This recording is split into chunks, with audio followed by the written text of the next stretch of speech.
Hey guys, so I'm just wondering if anyone else was as pumped as I was to have played through the story. I thought it was one of the best stories that this game has released in terms of the side stories, and it definitely tied into a lot of the other side stories and into the main story as well. So I thought it was really good and I wanted to talk about it. I had a lot of fun kind of just like reading through the story, finding like ties into other stories, reading through that story, coming back, finding more stuff. I just had a lot of fun, kind of just reading all that stuff. I kind of just wanted to talk about it. So I already recognize that this is going to be a long story. So this is sort of my outline slash how much I'm going to talk about each character. You're going to be surprised to see that Jayden is not at the top. It's actually Rhaldor. I feel like we learned a lot about Rhaldor, and we didn't really learn that much about Shreka, but we kind of did learn enough about every character here. The only thing is Shreka is not going to have her own section. It's going to really be Melnia. But I kind of just, if you guys get bored and want to stop, you guys have this as an outline, so you guys could kind of know what part of the video you can skip to. All right. With that being said, let's get started with the video. And our first character of consequence is going to be King Zahd. So King Zahd is the son of Gustus. So right away, there was a part in the Sadali and Gilgamesh part of the story where they showed Lycaros, but they didn't really show much of Lycaros. They kind of showed that there was a father and a son, but they were kind of just generic characters. So this is our first time really seeing anyone from Lycaros. Lycaros has been mentioned in the story a good handful of times, but we haven't really learned anything about Lycaros. So right away in the back, we see the emblem of Lycaros. I'm pretty sure this is the first time seeing it. And throughout the video, you're going to see that they actually have like a statue of whatever animal that is. It looks sort of like a rhino ox. I'm not really entirely sure what it is. It's definitely not a bull because horn are the bulls of the story. All right, so what we know of Lycaros is that in the Sadali story and Gilgamesh, that's where they always gave one of the rings to Lycaros. So they were kind of like the most aggressive of all the countries, of all the kingdoms. So they always had an impact no matter what happened in the story with Gilgamesh and Sadali. So what we know of Zahd slash Lycaros so far is that Zahd has the power to summon visions or soldiers directly from crystals. So it's interesting that we've heard about the rings, but this is the first time we're really seeing summons from the crystals. I mean, we're as players we're able to summon for crystals, but this is the first time seeing in the game summoning from crystals. So this kind of gives us a little bit of a clue of why Sadali is farming all these crystals. I feel like we don't really get a good reason for that.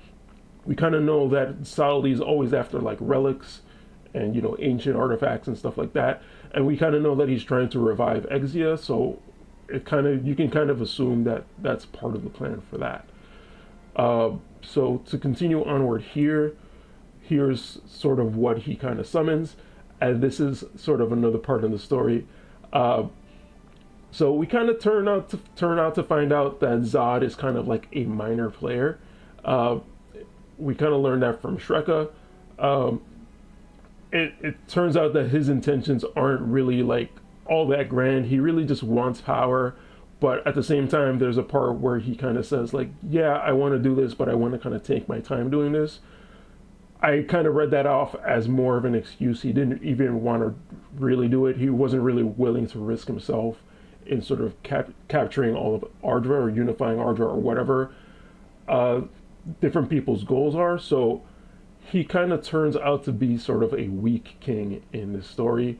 You can tell by the units that he summoned that his team composition strategy is not that good. Okay, that was a bad joke, but continuing onward, that's pretty much all I have to say about Zahd. He will come to a little later part later on, but that's all I have to say about him.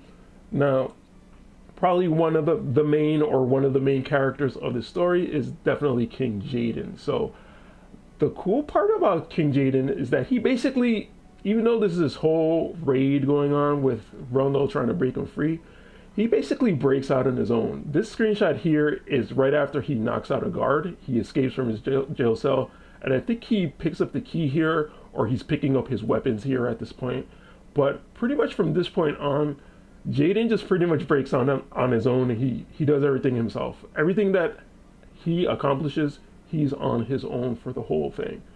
Okay, so just to keep that in mind. And then the whole time he's always like saying things that kind of just show his confidence, shows that he knows his skill level. So even though he's been in jail for a year at this point, we kind of know that he's still holding strong. He still knows what he's capable of. So that is really cool. And the whole time he's like cocky, really. And then he's saying things like, you know, if I can't do this myself, then I don't deserve to be on the board, the chessboard of all the strategy and tactics that are going on. So this is probably my favorite part of the whole sequence here. And this is the fact that I feel like there's some imagery here. So you can say in a sense that this is like Jayden kind of sneaking up on King Zahd. But what he ends up doing is that he summons a vision so that he already knows that King Zahd is waiting for him. So he summons a vision of himself so that that can distract while he comes in and sort of just does his thing. And this is at this point here where King Zahd has his team comp of all black mages. So that's just a joke. So yeah, I think this image right here, the screenshot, just kind of goes to show how Jayden is always thinking. He's always like a step ahead of everyone, and he's just able to just act and do as he intends pretty much the whole time. Sort of the last thing to point out here is when he does confront King Zahd, he says this quote, "We have entered the age of the gun." This is something I'm going to bring up later, so keep it in the back of your mind. And then King Zahd replies by saying that guns are a weak weapon because they run out of ammunition. Like, what use is a weapon that's going to not be useful after, you know, at the end of a battle or halfway through the battle? So keep that in mind as well. Those are two things to keep in the back of your mind. And we've entered the age of the gun, and guns are, you know, not a great weapon. All right, so continuing onward, this is at the point where Jayden's already outside of the castle. He's made his escape, and then he runs into Shreka. So they kind of get into a little bit of a battle here, and then Jayden ends up summoning the Veritas of the Light, and Shreka's kind of here just like dumbfounded, like, how could this be? And so one of the things she says is that to be able to summon the vision of the Veritas of the Light after one brief encounter. So she remembers that she actually encountered him with the Veritas of the Light. And this goes back to 1 year ago when Jayden and Oberon were captured, where she summoned the Veritas of the Light, and then she used it against Jayden and Oberon. So keep in mind that at this point, Jayden doesn't have his ring, because he was in the castle, in Lycoros castle, and they didn't want to risk the rings getting taken. So he didn't have his ring at this point. So Jayden was able to remember this vision of the Veritas of the Light and then use it against Shreka a year later, basically, in this part of the story. So I thought that was really cool. It kind of just shows how determined Jayden is to kind of get his will accomplished. And so there is a part of the story where Chunak and I believe her name is Eran, or Elan, they do show up, and they give Jayden a gun, and he says, I'm guessing it's from his brother. This is not really super related to anything, but I kind of found it like an interesting tidbit that he brings up his brother. Like, we haven't heard anything about Jayden having a brother, so I think it's really cool for them to introduce another character like this. Like, wow, Jayden has a brother, wow. And I think the assumption is that he's still alive and living somewhere out there, so we might see him later in the story. And I think it's cool, too, to know that Jayden's brother is also a gunner, or at least can handle a gun. So that's really cool. All right, so continuing onward, this is sort of like another tidbit, is that we kind of just run into Victoria, and she kind of mentions that she was part of Lycoros' Imperial Guard. we kind of have seen her in the story as part of Wizette, kind of with Lu'Cia, but it's kind of interesting to see that she's kind of just like a mercenary who's kind of like, playing out her own will and intention, and kind of just, I feel like she's always using her charms, hence why she has charm as her LB, to kind of just talk people into doing things with her or for her. Just some other people that we see her talking to throughout the game, it's kind of like Zahd and his crew, Gargus, and Durando. Probably Moraga at some point. Alright, so that's it for King Jayden. I feel like he's pretty essential. He's going to be in other people's story too, but he's pretty essential, and I think his part of the story was really good. So next, we're going to move on to Oberon. So I think the key thing here with Oberon is that in the main story, he kept telling Jayden, oh, you're not the real Jayden. And sort of what we kind of just went over, this is kind of the story of the real Jayden, right? So Oberon kind of sees Jayden like pretty much doing everything. Like he's doing a lot of stuff on his own. He's being super confident. He's making decisions like on the fly. And so this kind of gets into Oberon's mind. And this screenshot right here, I thought was one of the best like quotes. He's severely wounded in both mind and body. So it seems that after the whole year of them being imprisoned, they must have done something to a lot more stuff to Oberon in order to try to break him or something. Because we see that he's in rough shape right now, and Jayden still looks like he's in perfect shape, like nothing has happened to him. So it feels like they kind of just targeted Oberon more than Jayden here, because they must have known like he's the weaker link, that type of thing. So I think it's really interesting that the way that they set up Oberon's character here. So one of the things that Oberon ends up saying in this part is that he pretty much just wants to die, and that he in fact craves it. But at this moment, you can see Jayden's kind of angry there. He kind of just slaps some sense into him, or right after this. But if I am to perish, let it be for your sake. So at this point, Jayden has already broken out of his cell. He's freed Oberon and Gernsback.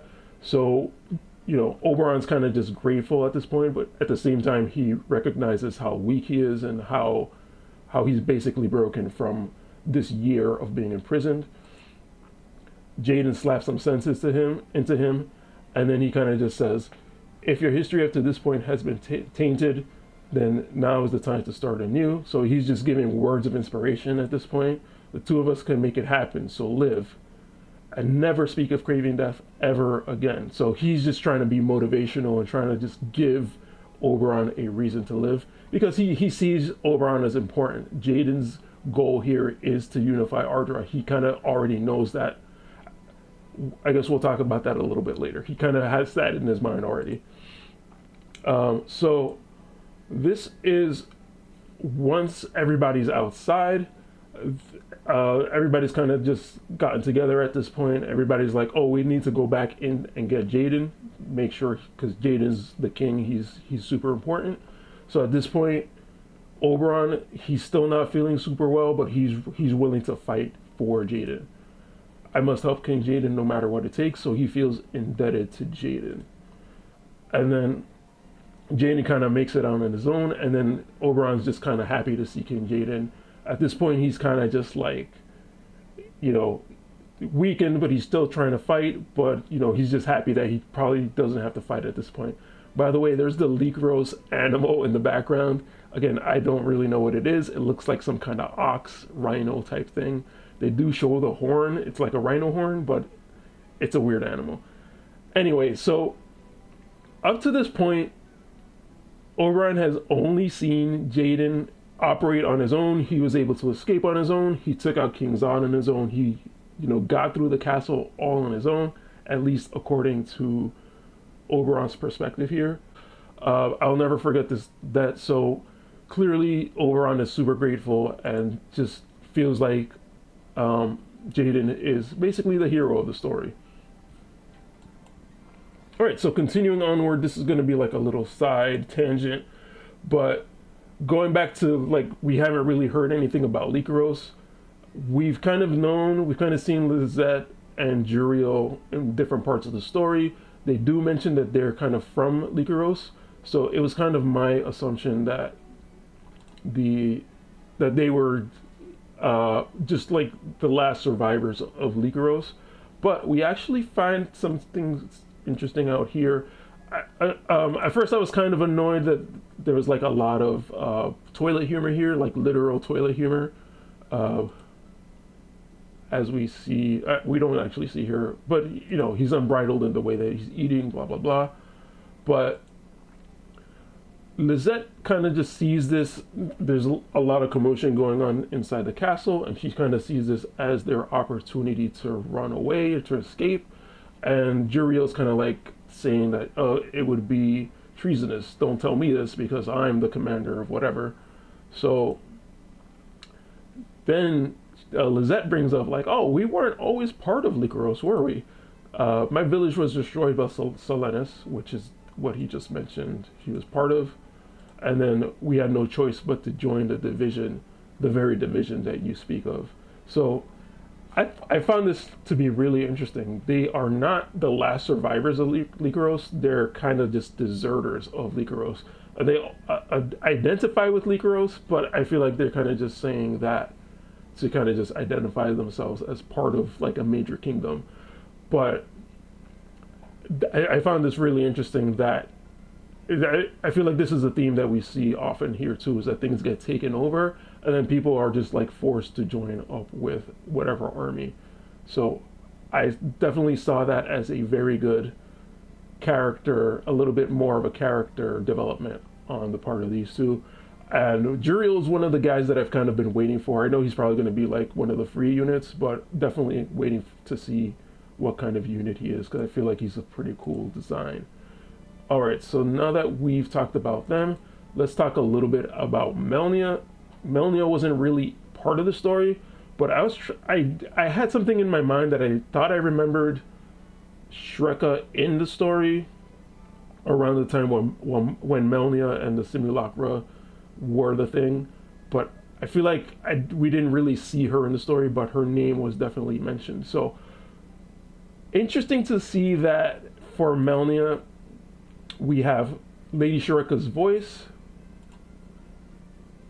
and then we kind of see Lady Shreka's orders, and then we can see the cocoon of light has awoken, no thanks to you. So we kind of find out during the story that Shreka is trying to awaken the cocoon of light. The cocoon of light is something that like Jayden's asking, oh, is this something to do with the crystals? But we know as players that the cocoon of light is just a realm scourge, and this is something now we know that Sadali's, that's why he was trying to gather the crystals. So the Melnia is being tied back to Shreka in this moment, and then the next thing here is, so I'm not sure if I captured the right screenshot here, but what we know about Melnia is that she is actually hearing things. She's getting commands from Lady Shreka the whole time, and she's hearing sort of her voice. Kind of the same way, I'm kind of tying this back to similarly how to Ramada and more, kind of, you know, see the stars, and then also tying it back to Amnelis and Exia, how they have these premonitions, like they just see these visions. In a similar way, Melnia is able to hear Shreka's voice. She's able to get commands from Shreka. So I'm kind of wondering if Ramada more, Amnelis and Exia are kind of like somehow intercepting these voice commands that Melnia is getting from Shreka. Alright, so Lady Shreka's desire was to turn the whole of Ardra into bloodscape through wars and unrest. So clearly we see here that the blood is what's going to awaken the Realm Scourge, so the Cocoon of Light is definitely the Realm Scourge. The blood spilled on these wars, so by the Cocoon of Light, and that's to kind of cement that even more. So and then the last part here, back in my homeland above the falls, I accomplished mission after mission, and the land atop the falls, Melnia means the finest. So Melnia was able to become the Melnia by accomplishing all the missions and doing everything that Shreka was kind of giving to her to do. And then kind of just another thing to keep in the back of your mind is the land atop of the falls. That's going to be mentioned later on. The homeland above the falls. I'm going to bring that up a lot. So, okay. So that, I think, is going to be pretty much halfway through the video at this point. So let's keep going. We're 20 minutes in. Let's keep going. All right, so Gryfford is not really like a major player here, but I kind of do want to go over this a little bit. The story's being told in retrospect by Gryfford, so that's kind of what this is. This is kind of the setup here. This is like I think this is the very first screenshot of the event story. So at some point, Gryfford tells the soldiers here that they're kind of waiting for something, and it turns out that they were waiting for Elan and Chunak here. But the attitude of Elan is that, I don't know how you found out, but your assistance is uncalled for. So she kind of doesn't want anyone's help. She's kind of just wanting to get in there and get Jayden and get out, trying to make it a sneak mission and just kind of be stealthy about it. But by the time they get in there, it's interesting for Chunak to say that Sonidas and Crucium are drawing the enemy's attention, and that's playing no small part in the fact that they're able to get in, and it's relatively quiet for them to get in and get to where Jayden is. Sonidas is Gryfford's command, and Crucium is Rhaldor's command. Okay, so let's keep going with that. And then this is kind of what's happening on the outside with Gryfford. So what ends up happening is that they're being met with more resistance than they thought they would. The counter effective from Lycaros could it be that our surprise attack was leaked? That's not possible. I made sure no one knew enough to let anything slip. So right here, I kind of feel like Gryfford is a major player here because he's kind of like strategizing, giving the groups enough so that they know what to do, but like nobody really knows everything that's going on except for maybe like him and Rhaldor and like some of the other major commanders here. What about you, men? Do you believe there's an enemy amongst your comrade in arms? Amongst us now, as we prepare to lay our lives on the line in this raid? No, sir. Sonidis' bond is like a monolith, such a thing could never. But that begs to the question, how did they know about our movements? So this is kind of just here to kind of show that not only that the Sonidis is, a group of men that have a very strong bond, but also to show that they've been through enough training and battles that they have gotten to this point where they all trust each other, and that kind of serves to show Gryfford's ability as a commander. All right, so the next part here, Sonidis is like a monolith, and so now we kind of find out, was the person that was leaking the stuff here, that was probably Shreka. Who goes there? I'm impressed. You sensed my presence and you did not cower away. Quite the composed one, I see. In recognition of such a feat, I offer my name, Shreka. Quite the composed one, same thing here. But you know what? Something tells me you conspired with Lycaros and put clever ideas into Zahd's head. Zahd turned out to be nothing more than a minor player. So, as we covered Zahd already, this is just to show that Shreka kind of assessed, first of all, assessed Gryfford here, and she realized like, this guy's not backing down. He's really, he's really about it. So she's thinking back to Zahd, and she's like, Zahd is not about it. Like, Zahd isn't thinking ahead. He's not necessarily like willing to throw his life on the line. And so she kind of sees Gryfford here, and she sees him as like a worthy opponent. It's like, this guy's, he's good. I might need him for the future. All right, so continuing onward, I want to know what you're made of. Perhaps you can give me a taste. By the time I'm done with you, your stomach will never be the same. So definitely an awesome line there by Gryfford, but he's showing that he's ready to like throw his life away because he doesn't feel like he matters as much as Jayden. His mission is to get Jayden out of the cell, and whatever it takes to get him out, that's what he's gonna do. And then Shreka is definitely impressed. Shreka knows that she's way stronger than he is, I finished my little tasting session. Your eyes tell me that you're resigned to meet your end, but deeper within, they betray an inextinguishable glimmer of hope. Let me slow down here. And that is how I knew. That's how I knew you would draw Lycoros's main forces here while another group infiltrated the castle. So Shreka kind of knew what was going on with Elan and Chunak. She kind of knows everything, but she kind of just is seeing how strong they are, and it feels like she wants to kind of manipulate them a little bit further on later in the story. So this is all good setup here. Most satisfactory, your absolute disregard for yourself is something that Zahd lacks. So again, she's comparing him to Zahd. Wait a minute, why do you spare me? My intention do not lie in Lycoros's prosperity, nor in your annihilation. Despite in appearances, you have a pretty good head on your shoulders. Hate, fight, and kill each other. Stain the earth with your blood. Do that, and the cocoon of light shall awaken. The cocoon of light. So clearly, she sees that he has like some potential here to kind of just stir up a lot more trouble and, you know, battles and stuff, and sort of cause the cocoon of light to awaken, aka the Realm Scourge. All right. So next up is we're going to talk a little bit about Sadali. So I cannot help but notice that Sorrow is not here.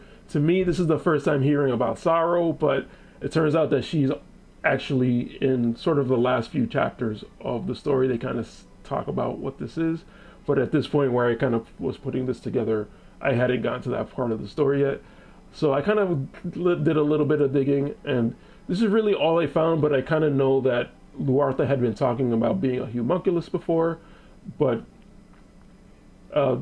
this part is in the time around where the Melnia and the Simulacra kind of show up. She kind of just mentions her time with the Sanctum, and I was kind of just putting two and two together in my mind. She mentioned she was a homunculus before, probably some other stuff, but they kind of already did this thing in the story. They kind of already revealed it. I just wasn't really ready to up to that part of the story just yet. So at this point, Shreka's kind of seeing what Gryfford was made of, kind of already encountered Jayden. We haven't talked about that, but it's already happened by this time. So Sadali's kind of concerned that Gilgamesh chose quite a troublesome person to give a ring to, and he's directly talking about Jayden at this point. And I'm not entirely sure, I don't remember, but I think by this timeline, this is where Gilgamesh came up with the third ring, because he was only doing 2 rings at first, but he came up with the third ring, and it fell into Jayden's hand. So this is kind of where Sadali is kind of trying to play a little bit of puppet master here. So it's not clear whether Shreka and Sadali have a plan together, or whether they both have their own plan, but they're both kind of playing as puppet master and kind of just trying to manipulate people into doing certain actions. But we do kind of know that Sadali and Shreka are at least working together. So Sadali here is coming up with another plan. First, we make for Fennis and persuade Moraga to form an alliance with Horn. The threat to the west should be suitable motivation for Horn to take action. So 2 things here. The threat to the west is clearly a direct reference to another side mission, one of the earliest ones, the one with Lu'Cia and Adelard. So clear direct reference there, but we can see that Sadali, or I guess Whisper, is sort of just kind of planning out here, like, hey, we can't have Rundle become too powerful. We need to do something with Moraga and Horn to kind of get them to fight each other. And so the threat to the west, at the point that we're playing, this was like years ago, we feel like Rundle might be one of the bad people, one of the bad kingdoms of the story, but we're kind of just realizing with the story that Rundle was kind of like one of the main players all along in terms of like trying to unify Ardra. And then he kind of goes on to say the battlefield will be Leonis, and the land should be stained with blood, and stained red with blood. So I guess we kind of don't necessarily know Sadali's plans. We kind of know that with the story between him and Gilgamesh that they're kind of just trying to go against the Realm Scourge, but we've probably seen it before too with Ruinstern with that whole arc. but we're kind of seeing more deliberate here that he's definitely trying to awaken the Realm Scourge. Whether the crystals have to do with that or what doesn't really matter, but he's clearly trying to do some kind of bloodshed and pit the armies against each other. So I thought that was really cool to kind of find out about this. All right, so I think to me, I'm not going to say this is the main part of the story, but to me, this was the most interesting ties that I found in this story. And this is, again, this is one of the earlier screenshots in this whole story, but I wanted to try to bring it in for this section here. So with this in mind, Commander Rhaldor of Rundle's 2nd Division Crucium secretly made a contract with the Arms Dealers Guild. So keep this in mind, we're going to come back to this. But if you guys remember the Agitator side story, which was Garvel's story, at the end there was a meeting between Garvel and Rhaldor and Lu'Cia. This is tying back to that. This is like directly from that story. So we're going to come back to this in a little bit. But first, let's talk about the interactions between Rhaldor, Jayden, and Shreka. So Jayden and Shreka kind of get into a battle. Rhaldor shows up with his men, and then Shreka's kind of like, "Oh, I'm letting you keep your life as you know it, and only in honor of the one beside you," referring to Rhaldor. In honor of me? Shreka, you came from above the falls, didn't you? So again, if we're talking about Melnia in the place above the falls means the finest. So we're having a connection between Melnia and Shreka and her, or the simulacra, are both from above the falls. I shall pay a visit to above the falls once Ardra has been unified. Sorry guys, I need to slow down. You lowlanders seem to deem my brethren unworthy of respect. So this is kind of in reference to the Garvel side story, because Garvel, as we'll find out, his people are also from above the falls. More importantly, the woman from before, she hails from above the falls, same as you. So this is something we're completely learning new about Rhaldor here. And then he goes on to confirm, the blood of the Yizag certainly flows within me, but I was born and raised here in Ardra. So this is two bombshells for me. So not only are we finding out that Rhaldor is from Yizag, we never knew this before. This was not talked about at all. But that to me makes Rhaldor like so much more of an awesome character. He's getting a lot of character development just from these few lines here. And this is something that I was thinking about back a long time ago. So when Barrett came out, when Barrett was announced for JP, I made a video talking about like representation in the game, sort of like talking about the darker skinned characters. And Rhaldor to me was already one of the characters that he was a pretty well made dark skin or minority character in the game, but this to me elevates him more and more, way more than I thought back in this video. So definitely go check out this video if you guys want. I talk about the minority characters in this game and how good of a storyline they each got, and I'm going to try to link it below, and I'm going to also try to link it at the end of the video so you guys can find it easier. But I'm basically just talking about pretty much every dark-skinned character I could think of at the time, and whether or not their character is pretty well developed. All that to say that I feel like Rhaldor is getting a lot of character development right now. So him saying he was born and raised in Ardra, but he has ties to Yizag, I find that to be interesting, because since Yizag is the place above the falls, Shreka is also from above the falls. I don't know if she's necessarily from Yizag. I don't know if that's a kingdom or a town, or, you know, part of another continent or whatever. But I find it interesting that she knows Rhaldor, but he was born and raised in Ardra.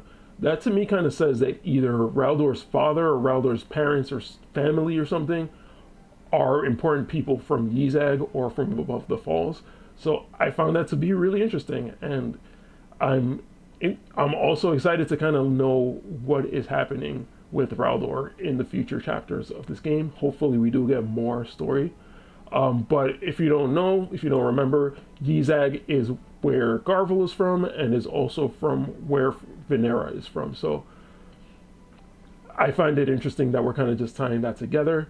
And then going back to the low, seem to deem my brethren unworthy of respect. So I also find it interesting too that there's both light skinned and dark skinned people from Yzag. So Garvel, Shreka, probably some others are light skinned. Rhaldor, Venera, others are darker skinned. So finding that to be really, really interesting. And a lot of character development here for Rhaldor is coming up soon. Alright, so there's a point where Jayden is kind of planning out the next moves for Rundle, and he's kind of just asking, oh, do you know of any promising candidates for commander? And then Rhaldor says, yeah, we do have someone in Crucium that you might find suitable. So keep this in the back of your mind. We're going to discuss it pretty soon, but keep this in the back of your mind.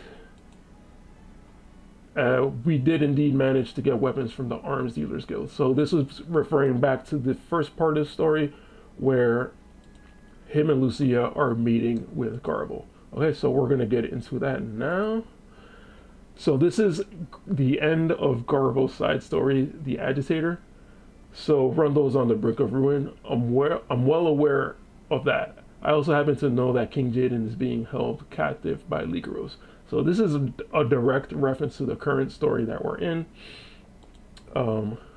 Indeed, the rebellion is being staged in secrecy. So Garvel says you can only buy 150 of my guns. So essentially, Rhaldor here is trying to say, like, we don't have money to be spending on guns. We can only buy 150 of them. So this pisses Garvel off because he wants money or power or influence. So he kind of retorts with this. He says something like, so those are your terms. Let me give you my terms. I'm going to sell you guys 150 guns, and I'm going to sell the other 350 to Lycaros. So Garvel right now is trying to sell about 500 guns, and Rhaldor is only trying to take 150 of them because he can't make use of that many guns. So Garvel is kind of saying, like, yeah, either you buy all the guns or it's going to cost you. So he's just trying to manipulate things, essentially. And then it gets to the point where Lu'Cia kind of makes the assertive decision here. She says, you've made your point, we'll buy your 500 guns. Going against what Rhaldor wants to do, she just is desperate at this point. They're both desperate at this point, but Lu'Cia is kind of recognizing, like, hey, we need to do this or Jayden is done for. And then she goes on to say, she kind of keeps it, like, really based at this point.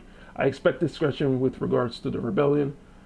And this is actually in reference to this next part here.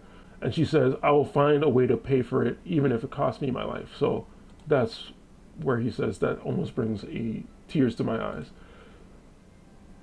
I just wanted to point out here that this is a canon event for Lu'Cia. This is her villain origin story. This is what makes her into the Lu'Cia that we know and love. She essentially becomes unhinged at this point, and the way she's saying, even if it must cost me my life, she is recognizing the weight of what's going on here, and she needs to act the way that she needs to act, whatever it takes to save King Jayden. All right, so keep that in mind as we go into this next section here.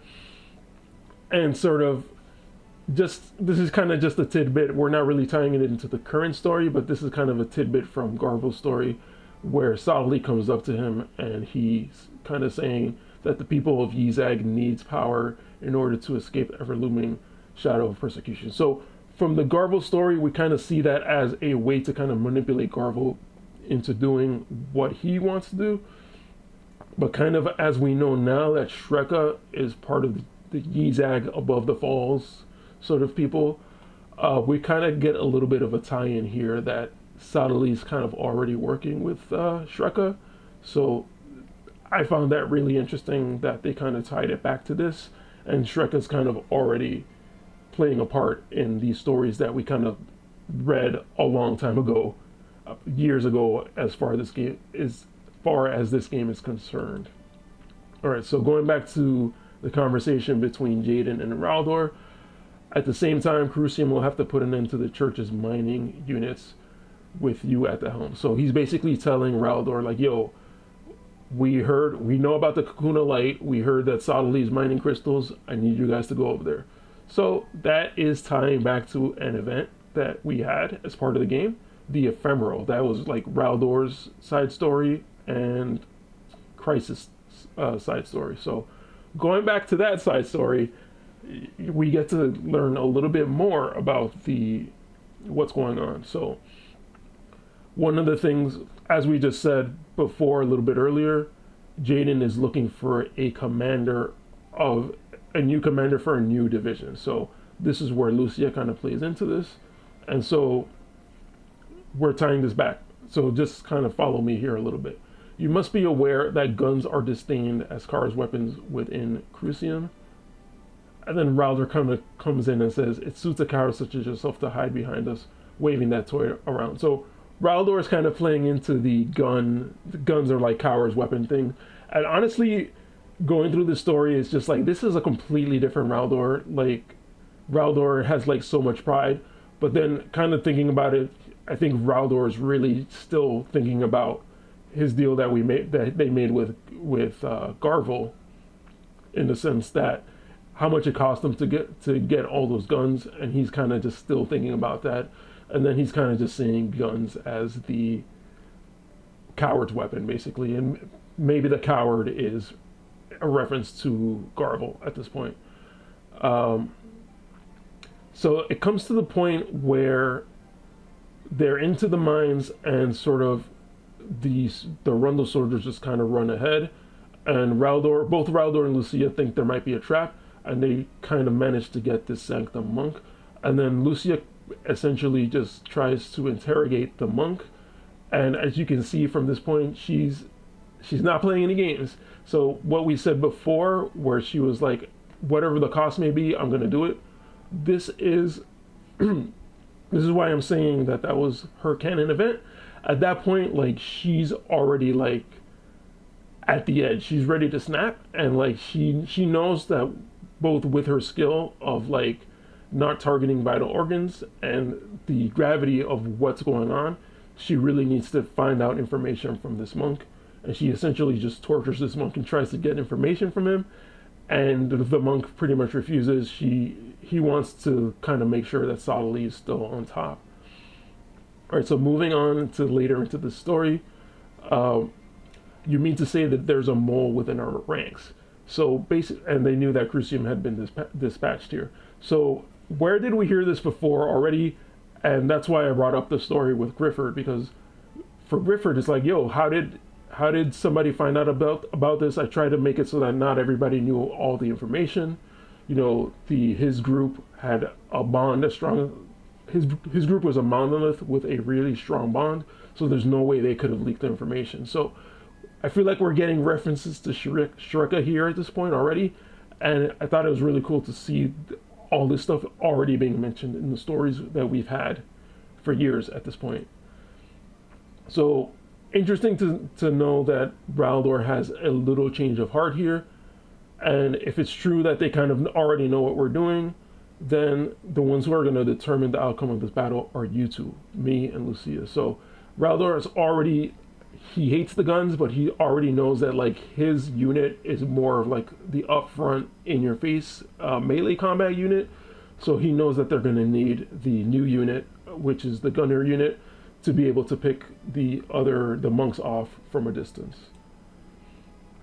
And then again, Rhaldor is kind of making reference to the cruelty that Lu'Cia just showed to the monk, because she's kind of hesitating here.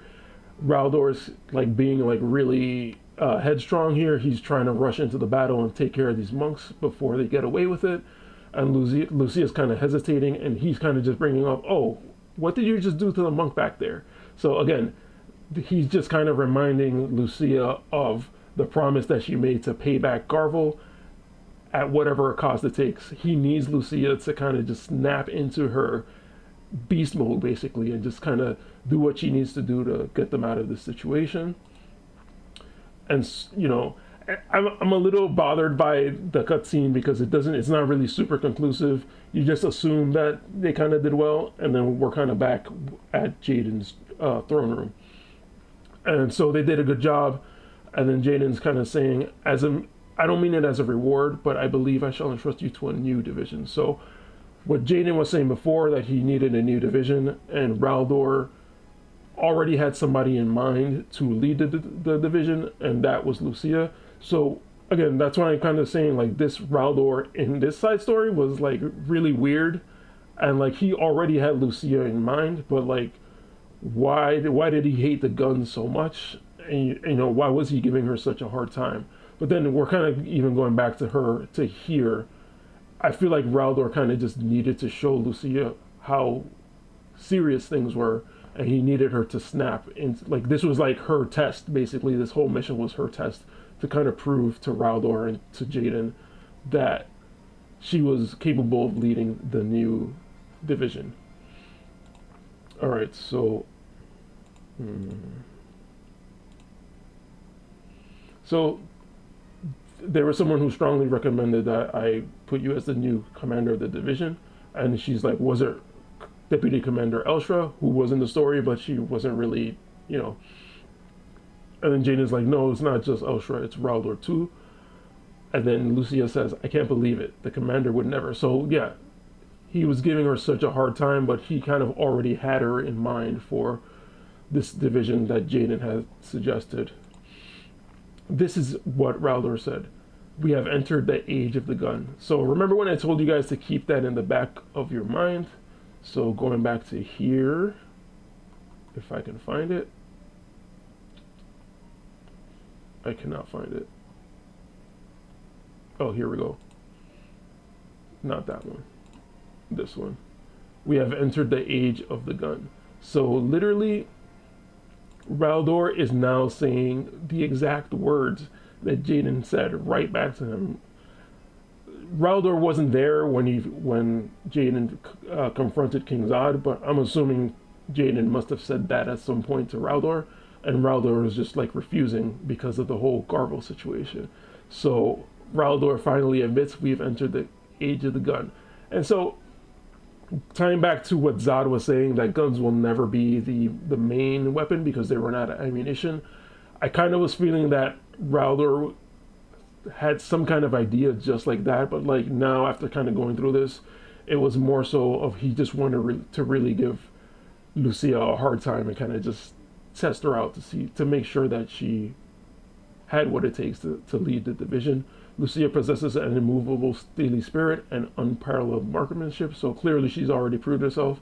If you intend to establish a new division, there's no one more qualified than her to lead it. So he had this in mind when they were escaping from Lycoris Castle already, and he kind of just is confirming that here. All right, so again, Jayden makes another reference. Find out the identity of the one leaking information to Sadali from within Rundal. So again, I think this is a reference to Shreka. I feel like since it was like a story that was like so early on, they kind of had to kind of like embellish it a little bit, saying that it's coming from within Rundal. But we've yet to actually see. There might be another person within Rundal that's leaking information, but I feel like that's a direct reference to Shreka. So it's interesting to see these references kind of like already baked into these side stories before we get the main reason why this is happening. All right, so then the last thing is just to talk about the threat to the west, the literal story mission. Lu'Cia is pretty much unhinged in this story, so this is kind of why I say that was her villain origin story. She's like completely unhinged in the story, and this is our introduction to Lu'Cia. So, as we've seen in these stories, Lu'Cia does have a good head on her shoulders, but like she pretty much goes completely unhinged. And this is just one part here, just to kind of remind you guys of what happened in the story. She was basically targeting people's arms so that she wasn't necessarily killing them, but she was kind of like taking them out of battle, basically casting disable on them. Uh, and it was also sort of a way to torture them. So at this point, she's just doing whatever it takes to kind of uh, get her mission accomplished here. And at first, I kind of didn't really know why she was doing her thing here, but I did find the tie-in back to the story. And so one of the things that Adelaar says here is the motivation behind this attack was neither to take out the forces nor to take out Horn soldiers. Isn't that so? So keep in mind that Rhaldor is not necessarily against Horn at this point, but Sadali is trying to manipulate Horn and Venice to kind of battle against Rhaldor, but Rhaldor is not trying to fight Horn at this point. Lu'Cia kind of tells us what it is. I wanted to see which force would come to the rescue and how fast. So she just wanted to attack this fortress because I guess it's like on the boundary between Horn, maybe Venice and Horn and Rhaldor, and she kind of just wanted to see what would happen if they took this over, as she got a direct command from Jayden or Rhaldor. From here on, Rhaldor will annex the smaller surrounding lands to take up one step closer to unifying Ardra. So Jayden's intention is to unify Ardra by sort of solidifying all the lands around Rhaldor, just to kind of bring them into Rhaldor's kingdom, army, whatever you want to call it. And this kind of just cements that fact that they weren't necessarily attacking Horn, they just happened to occupy this fortress that they kind of just wanted to get some information about. And that's pretty much it in terms of the tie-ins with Lu'Cia and Horn, Rhaldor, all that stuff. And then there was one more interesting little tidbit here, is this one guy that comes in and says, this lot gets to taste Lady Lucia's torture again. I'm so envious of you guys. So this guy actually shows up later in the story, and I thought it was a hilarious reference to talk about this guy, and this guy is actually a character in this game, even though he's just a generic soldier. So I thought that was pretty funny. Alright, so that was pretty much all there was to talk about in this story. I'm sure there's a lot more that I missed, but finding all this stuff to me was a lot of fun and really interesting to know that all this stuff was kind of connected together and that they sort of just planned all this stuff out. So going back to the question, or to the title of this event, He Who Pulls the Trigger, I just wanted to ask myself, who is the one that's pulling the trigger? And obviously right away you kind of get the idea that it's Jayden pulling the trigger, but what does that mean? We see a lot of puppet master type things between Sadali and Shreka, kind of just pulling strings, trying to manipulate all the different kingdoms. And so, I kind of was thinking, oh, is Sadali the one pulling the trigger? Is it potentially Gilgamesh that they're referring to? Like literally you see Melnia pulling triggers, doing Shreka's bidding. You also see Lu'Cia kind of literally pulling triggers, as we're kind of like referencing guns a lot in this whole situation. But I think when it comes to pulling the trigger, what that actually means is that who is, making all the tactical decisions, who is in command here, who is sort of just like reacting to all the stuff. There's a lot of times where Jayden is like, oh, I need to make decisions. Jayden's doling out decisions. And at the same time, we see Rhaldor in terms of Rhaldor and Gryfford. They really feel to be like in control, and they seem to be like a really powerful army. They don't just seem to be aggressive like Lycaros. They do actually strategize a lot. They have literally two really good commanders that are making really good strategic decisions. So I think that in terms of who is pulling the trigger, I 100% will give that to Jayden, but he's not just like literally pulling the trigger of the gun. He is making a lot of strategic decisions, and like his goal is to unify Ardra, and he's sort of just giving out the commands to both Rhaldor, Gryfford, and at this point Lu'Cia as well. And Jayden is kind of making a lot of decisions, sort of breaking out of the jail cell, kind of just taking people out before he even has the battle, basically. So it kind of also speaks to his quick-wittedness and his ability to make decisions really, really quickly. And I forgot there was a screenshot that didn't make it through. Let me see if I could find it here. All right, so this was what it was. There was a point where, after Rhaldor had procured the 500 guns, there was a point where he couldn't decide whether there was enough people as part of Heindler that were able to handle guns. So he decided, like, we're not even going to talk to Heindler. We're just going to storm the castle and figure this out on our own. So Rhaldor, at this point, he's kind of apologetic to Jayden, like, oh no, the Heindler soldiers finally showed up, and they're kind of like annoyed that nobody told them anything about it. And Rhaldor is kind of like saying, like, oh, that was a bad decision. I take full responsibility for this. And Jayden is kind of just saying, like, oh, so you think you need to tell all the soldiers every little detail each time something happens so that you may have their understanding? So Jayden is pretty much saying at this point that Rhaldor made the right choice to not tell anyone from Heindler and just kind of come, because there was no time to do all that stuff. They needed to act as soon as possible. And that's basically what I mean by Jayden is pulling the trigger. He knows things need to be done in a timely manner, and he just needs to do things at the right time, or else you might just lose the opportunity to do that. So Jayden is fully aware of that kind of tactic at all times, and that's what makes him the one who is pulling the trigger. So, and then I have Oberon and Zahd here at the bottom. They are clearly not the ones that are pulling the trigger. They are just kind of like indecisive, weak-willed, and that kind of just, in comparison, shows why Jayden is definitely the one pulling the trigger. He's strong-willed, super confident, and knows his skill level. So, all right, that's pretty much it. I know that was a long one. I know a lot of people are not going to make it to the end of this, but I thoroughly enjoyed both the story and kind of just taking a deep dive, going down the rabbit hole of all these little connections. And this is kind of what I love about this game, is that they do a really good job of telling the story and then kind of just connecting things later on. I just happen to think there were a lot of connections here that were happening. So yeah, let me end it there. It's already been long enough, and I'll catch you guys in the next video. Peace out.